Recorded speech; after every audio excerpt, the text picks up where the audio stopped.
نحمده ونصلي ونسلم على رسوله الكريم اما بعد اعوذ باللہ من الشیطان الرجیم بسم اللہ الرحمن الرحیم قال اللہ سبحانہ وتعالی فی کلامہ المجید والفرقان الحمید یا ایھا الذین آمنوا توبوا الی اللہ توبۃ نصوحا صدق اللہ العظیم وصدق رسولہ النبی الکریم الامین وَنَحْنُ عَلَى ذَلِكَ لَمِنَ الشَّاهِدِينَ وَالشَّاكِرِينَ وَالْحَمْدُ لِلَّهِ رَبِّ الْعَالَمِينَ۔ حاضرین و ناظرین و سامعین، میں اللہ پاک کا شکر ادا کرتا ہوں کہ جس ذات لم یلد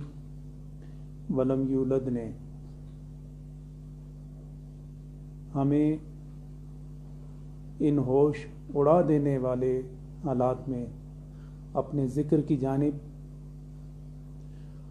توبہ کی جانب رجوع کے لیے ہم سب کو اکٹھا ہونے کی توفیق عطا فرمائی ہے۔ آج ہزاروں لوگ سوشل میڈیا پر اپنے اپنے گھروں میں اکٹھے ہو کر اپنی ملتجیانہ اداؤں میں بزرگان دین کے معمولات کو سامنے رکھ کر اللہ کے حضور ذکر و فکر اور یہ حاضری بصیغہ مناجات کے لیے آج ہم سب اکٹھے ہو رہے ہیں، اور میں بطور خاص اللہ کا شکر ادا کرتا ہوں کہ اس کی توفیق کے بغیر یہ عمل، یہ حلقات ذکر، یہ توبہ، یہ ممکن نہیں ہے۔ اللہ رب العزت نے ارشاد فرمایا، یا ایھا الذین آمنوا، اے ایمان والو، توبوا الی اللہ توبۃ نصوحا، خدا کی بارگاہ میں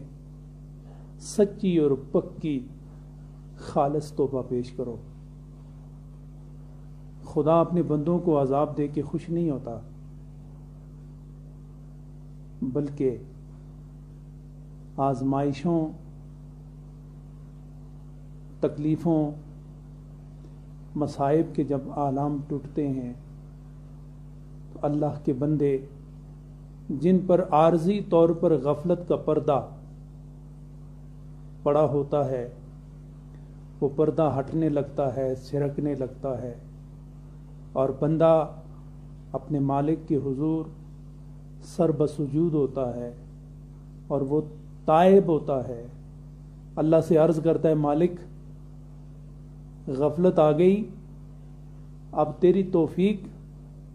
سے میں تیری بارگاہ میں حاضر ہوں، اب غفلتیں دور ہوں گی، اب ہم سر بسجود ہوں گے، اب دست بدعا ہوں گے، لب بصدا ہوں گے۔ حضرات گرامی، وقت بندے کے لیے خود بخود نصیحت بن جاتا ہے۔ آپ خود اندازہ لگائیں کہ آج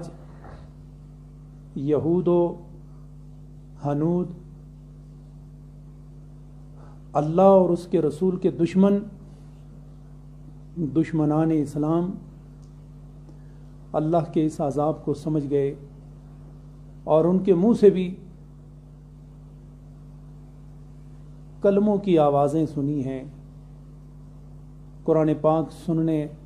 سنانے پر وہ بھی مجبور ہو گئے۔ آج اس دھرتی پر اللہ کا نام غیر بھی بلند کر رہے ہیں،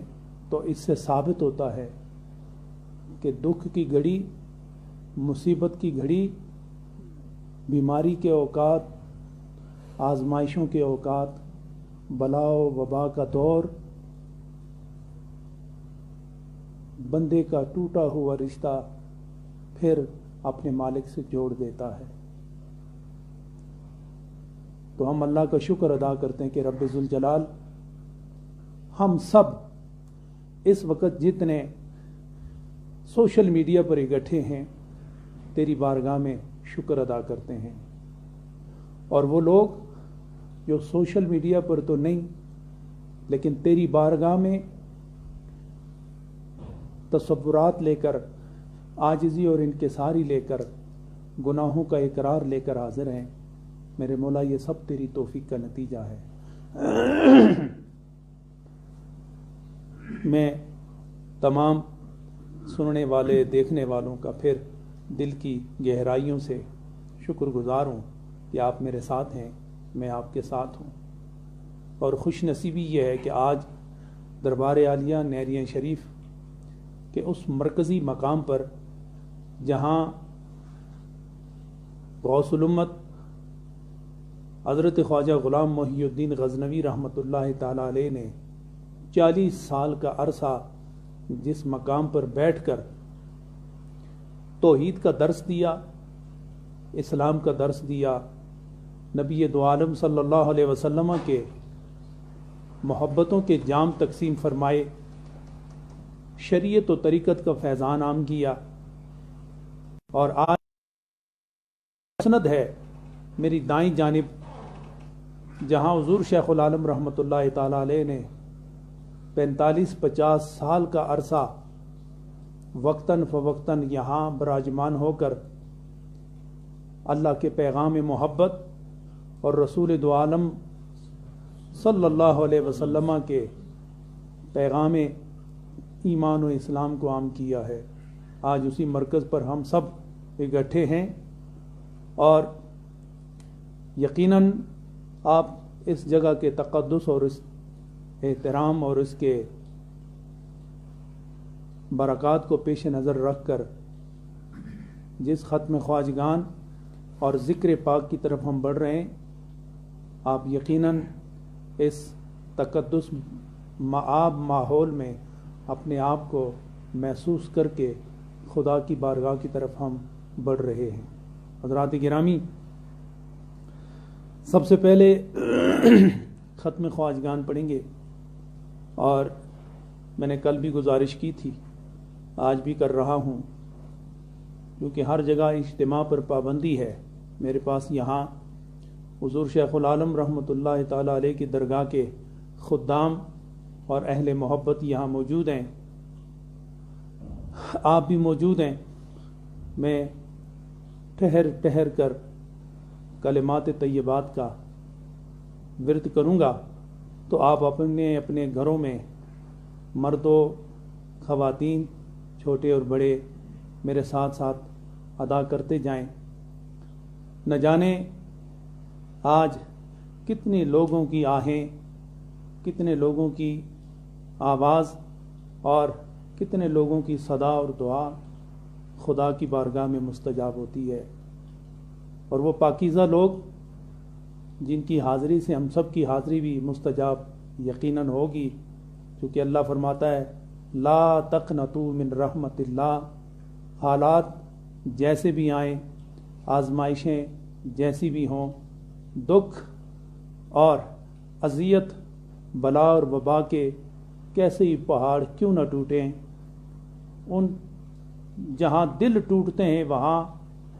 اس ٹوٹنے کے ماحول میں بھی رب کی رحمت سے کبھی مایوس نہ ہونا،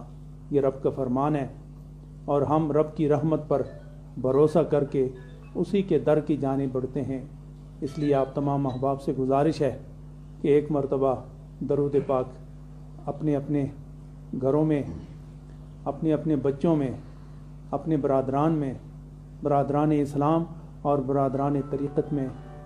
درود پاک کا ورد کریں، کیونکہ اس سے برکت کا آغاز ہوتا ہے۔